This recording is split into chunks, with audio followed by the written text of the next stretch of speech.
From the leading edge of new discoveries to the front lines of disasters, from family safety and security to the limits of exploration on this planet and of other worlds, and to virtually every part of our daily lives, radio communications continues to find new ways to make the impossible possible, benefiting human society in the most remarkable ways.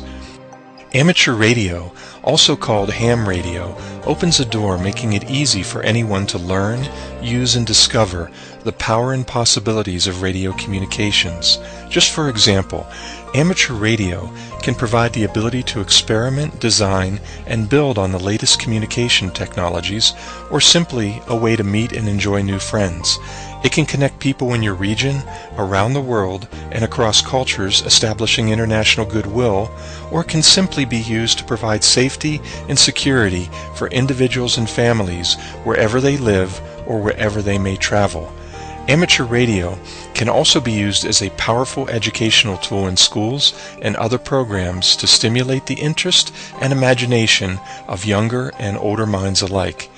Even when the power's out and the internet, television, landlines, and cell phones all go down, amateur radio can easily provide the capability to communicate across the street, around the world, and even into space.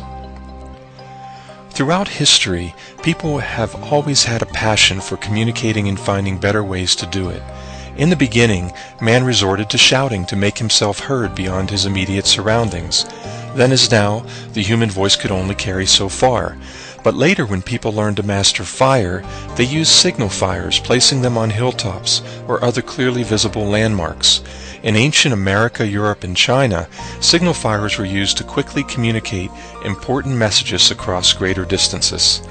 It wasn't until the 18th century that the use of the optical telegraph and other optical systems began making it possible to send messages across longer distances.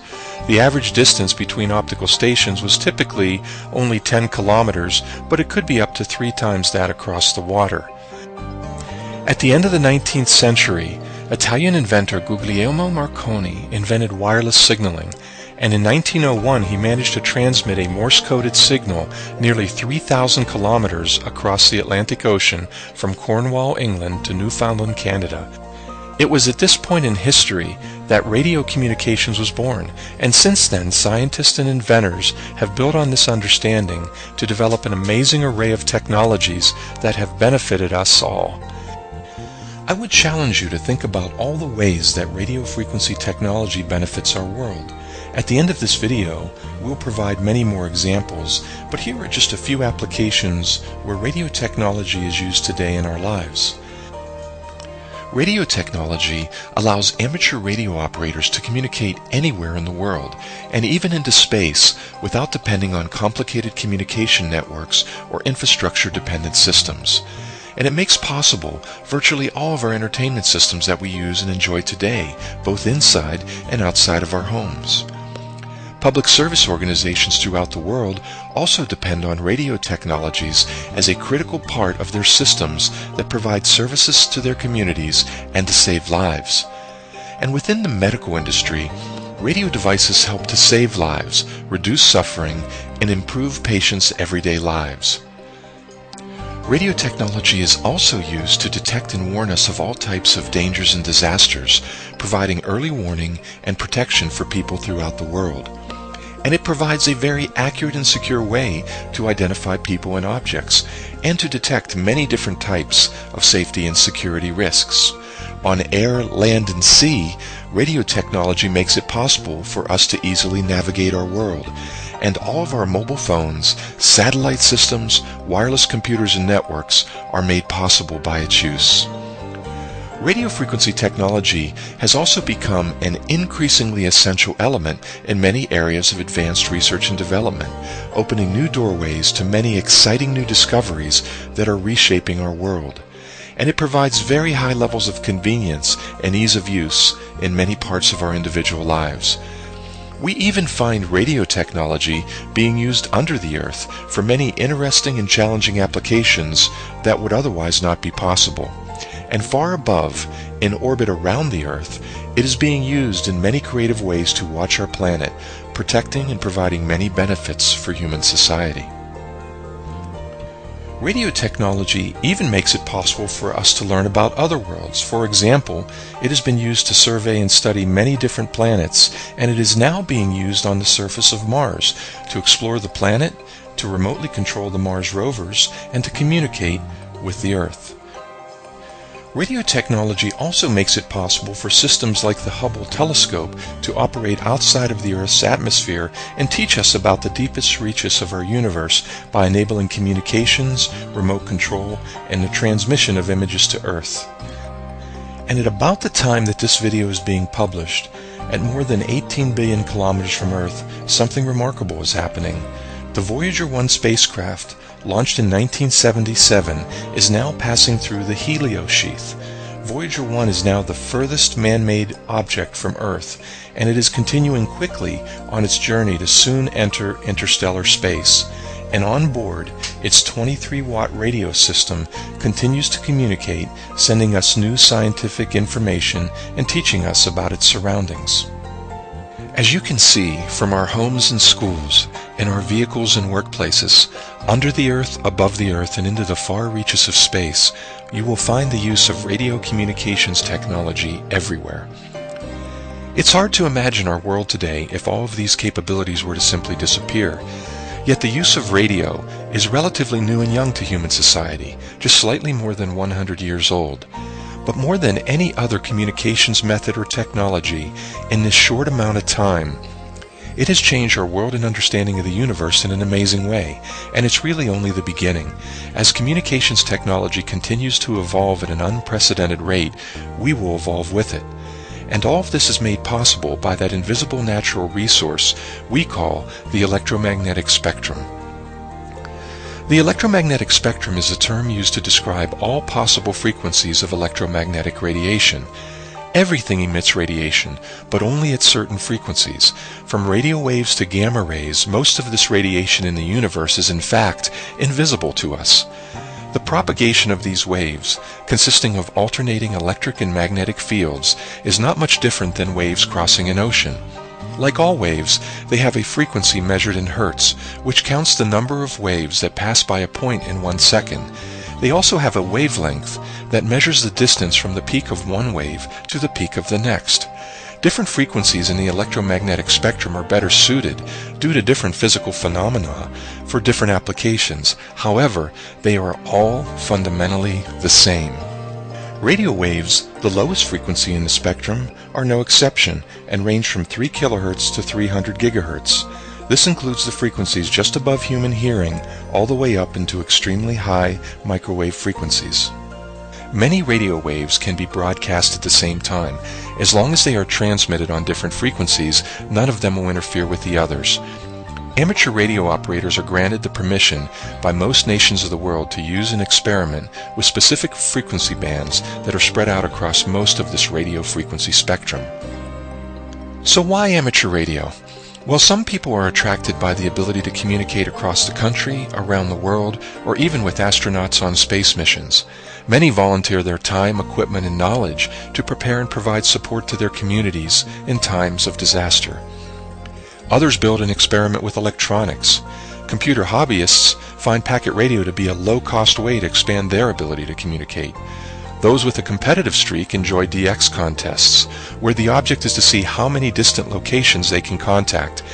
And some simply like the safety, security, and convenience of a technology that gives them portable communication anytime, anywhere. But all seem to use it for one thing in common, and that is to open the door to making new lifelong friendships made over the air or through participation in the many amateur radio organizations, activities, and events that occur around the world. So who can use ham radio? The answer is anyone. Amateur radio operators come from all walks of life: movie stars, missionaries, doctors, students and politicians, truck drivers, and just plain folks. They are all ages, sexes, income levels, and nationalities, and include people with all types of abilities and disabilities. Worldwide, there are millions of licensed amateur radio operators from virtually every country of the world. Whether they prefer Morse code on an old brass telegraph key, voice communication on a handheld radio, or computer messages transmitted through satellites, All have an interest in what's happening in the world, and they use radio to reach out. These amateur radio operators form a worldwide community using the airwaves with every conceivable means of communications technology. It consists of people who enjoy learning and being able to transmit voice, data, and pictures through the air to unusual places both near and far without depending on commercial systems. Most of the time, amateur radio is the most fun you can have with the radio. It's a way to talk with people around the world, to send email without any sort of internet connection, and to keep in touch with friends across town or across the country. In most countries, using amateur radio requires a license, but a license is easy to acquire and gives radio amateurs permission to use and access more frequencies, bands, and power levels that are otherwise not available. But amateur radio also has a serious face as a very important emergency communication system. National agencies around the world have created special amateur radio services to fill the need for a group of experts with stations who can provide backup emergency communications in times of disaster. This has become a vital worldwide service that has rendered aid, saving lives again and again when regular communication systems have failed. So what do radio amateurs do during and after disasters? It's important to remember that our world does rely heavily on the infrastructure that makes our cell phones, landlines, and internet all work. However, sometimes things go wrong. These systems get overloaded, they suffer power outages, or they simply fail. There is so much that can go wrong in the infrastructure of these systems, and this is where amateur radio comes in. Amateur radio operators are most likely to be active after man-made or natural disasters that damage these lines of communications due to power outages and destruction of telephone, cellular, internet, and other infrastructure-dependent systems. In these situations, radio is typically the only way to get communications into and out of an area. In case of disaster, whether it is accidental or natural, amateur radio operators can be deployed rapidly on a volunteer basis, providing a communication system that is both functional and efficient. Using their own time, equipment, and knowledge, they set up and operate organized communication networks locally for governmental and emergency officials, as well as provide non-commercial communication for private citizens affected by disasters. This provides a critical public service that would otherwise not be possible. In many cases, it is the amateur radio operators that are the first to respond to disasters, providing primary or supplemental communications as emergency response services set up camps and command posts and get organized. In these situations, radio amateurs also regularly provide the capabilities for the emergency response crews to reach home. These volunteer radio amateurs are constantly working to ensure they are always ready for disasters before they occur. They regularly maintain their own emergency communication systems, maintain and manage remote repeater networks, and design and implement new communication stations as needed. They also manage and regularly practice emergency communications in organized communication traffic nets and in exciting and educational events called field days. Field days have been proven to be a great way to test emergency communications operation, assure radio operators can be deployed rapidly in response to a disaster, and to ensure that reliable communications can be made using only emergency resources. You will also see radio amateurs making themselves available to provide public safety during parades, fairs, and many other special events. They do this typically to provide a community service, and of course it's fun, but it also helps them maintain their own radio skills and emergency preparedness. The public services provided by amateur radio operators are coordinated by different informal and formal groups that manage communication during emergencies. At the local or regional level, amateurs may participate in local emergency organizations or organize local traffic nets. At the wider level, amateurs are often involved with regional emergency management operations, and in addition, some amateurs volunteer to operate at the national level in cooperation with amateur radio services that are organized by various governmental organizations and agencies. Most of these amateur radio services have formal agreements with their governments in their countries. In some locations, amateurs also provide important messaging services for those without communications, or they even get involved in collecting and sharing emergency weather information with national weather services for analysis and dissemination to the public. At the end of this presentation, we will provide more information about how you can identify and contact the different amateur radio services and organizations in your country. For many years, government agencies have recognized and valued these public services provided by amateur radio operators. They also recognize and value how radio amateurs throughout history have advanced radio communications technology, technical skills, and international goodwill. And as a result, they provide licensed amateur radio operators with the permission to use and experiment within frequency bands spread across the entire radio spectrum, including frequencies from just above the AM broadcast band all the way up into extremely high microwave frequencies. It is sometimes easy to forget that this radio frequency spectrum is a very limited natural resource, and that it is used in ways that are very important and essential to the safety and well-being of the world's population. Because of this, and the fact that radio waves do not stop at international borders, frequency allocation is controlled by international law with the support of the nations of the world. The International Telecommunication Union, the ITU, oversees how much radio spectrum is set aside for amateur radio transmissions. The ITU is the steward of the global framework of the spectrum, working to ensure non-interference while also promoting its use for the best interest of all countries and the people of the world. Individual amateur stations are free to use any frequency within authorized frequency ranges, which may vary by country and the class of the station license holder. The modes and types of allocations within each range of frequencies is called a band plan, and may be set by international agreements, national regulations, and also by agreements between amateur radio operators. National authorities regulate the amateur usage of these radio bands, and some bands may not be available or may have restrictions on usage in certain countries or region of the world. For amateur radio bands that differ by region, international agreements define permissions and restrictions for their use. So what can we do with amateur radio? Well, the number of ways that amateur radio operators are able to communicate is perhaps limited only by the imagination, but here are some of the most common methods that you might see radio amateurs use today. Amateur radio operators can communicate using voice in many ways, across many different types of modulation and protocols. They also use and experiment with digital data. For example, for text and data, Morse code is still widely used. Packet, radio teletype, and PSK are also other ways to communicate, and even faster transmissions are being developed using methods which can send almost any form of digital data. Many also use television to send pictures over the air. The most popular modes of communication for video include amateur television, slow scan television, and facsimile. Some amateurs even experiment and develop and test their own new modes of communications, and others choose to design and build their own antenna systems and other radio system components. There is a lot of freedom in the use of these radio frequencies, and amateur radio operators seem to always find new and creative ways to combine these for special activities.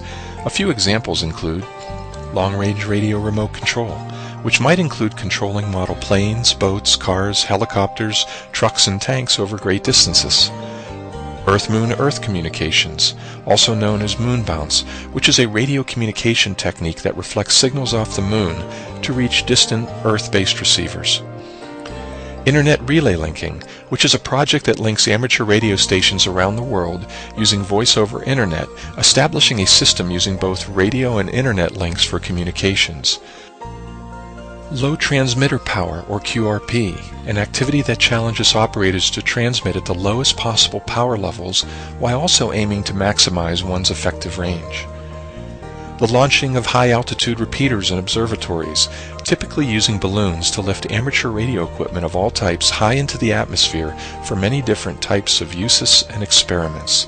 And OSCAR, an abbreviation for Orbital Satellite Carrying Amateur Radio, made up of satellites in space that can be used for free by licensed amateur radio operators for voice, data, and other methods of communications. In the world of amateur radio, these capabilities are all accessible by amateurs. The only limit is the imagination, and there truly is something for everyone. People's fascination and interest in ham radio is something that also naturally spans languages and cultures, as well as geographical and political borders. This is yet another reason why you will find radio amateurs in virtually every country. Through worldwide communications and events, amateur radio inherently promotes cultural awareness, cultural understanding, and international goodwill. This creates the opportunities to make friends in any corner of the world, to practice a new language, or to learn about foreign customs and lifestyles. And learning is something that I believe is one of the most important aspects of amateur radio. It seems to easily capture the interest and enhance the creativity of young people. It also creates tremendous opportunities in so many academic fields and so many areas of learning. And it does all of this by bringing to life the science and teamwork that makes learning more exciting. Just for example, many amateur radio projects and activities commonly mix elements of electronics, physics, electrical engineering, mathematics, mechanical engineering, construction, off-the-grid power sources, and other concepts that were undreamed of just a few years ago. These projects and activities also provide the opportunity for students to experience and learn important life skills like teamwork, planning, problem solving, project management, and communication. Skills that will help the students be more successful as they prepare to enter and begin their adult lives and careers. Amateur radio can be used very smartly to improve learning and to spark the interest, imagination, and creativity of students in many ways. It allows them to experience, touch, see, and understand what they learn instead of just cramming in facts from books and lectures. Bringing amateur radio into schools is a great opportunity. In fact, amateur radio has already been integrated into school curriculums in many countries of the world and is creating great success in improving learning, motivation, and results. But amateur radio is not just a powerful educational tool. It also provides the freedom to explore, dream, experiment, and discover. In fact, the amateur radio frequencies are the last remaining place in the usable radio spectrum where anyone as an individual can develop and experiment with wireless communications. Amateurs not only can make and modify their own equipment, but they can create whole new ways of doing things. Because of this, radio amateurs have historically always been on the leading edge of many new technologies. For example, amateurs were experimenting with technologies like television and personal computers long before they became consumer products in the home. In many different ways, many radio amateurs enjoy being creators, not just consumers of wireless technology. Whether you want to experiment with leading-edge technologies, help others keep in touch with family and friends, talk with the other side of the world, serve your community, or have a radio for emergency communications whenever the power goes out, it's easy to get started in amateur radio. The best way to get started and learn is to listen to amateurs on the radio bands, read about amateur radio, or best of all, meet and speak with radio amateurs in your area. Most amateur radio operators will welcome your interest and take pride in their ability to elmer or teach newcomers the ropes to get them started in the hobby. They can explain the license requirements in your country, guide you in preparing for any examinations, and advise you on what to consider when selecting your first radio. It's easy to get on the air, and we'll provide some links to information to help you learn more at the end of this video. In just a few short years, radio communications has completely reshaped our world and daily lives, and it will continue to advance at an unprecedented rate. Amateur radio will continue to bring people together throughout the world, and it will continue to provide the opportunities to explore, dream, and discover the power and possibilities of radio communications technology. Amateur radio is a hobby and a privilege that gives us the world, a world of learning, a world of safety and security, and a world of helping others. We may not know today what the world will look like in another 100 years, but to be sure, radio technology will continue to evolve, and our world will evolve with it, and it will never be the same. And most likely, history will show that radio amateurs will have been at the leading edge of that future, dreaming and building it, just as they always have done before.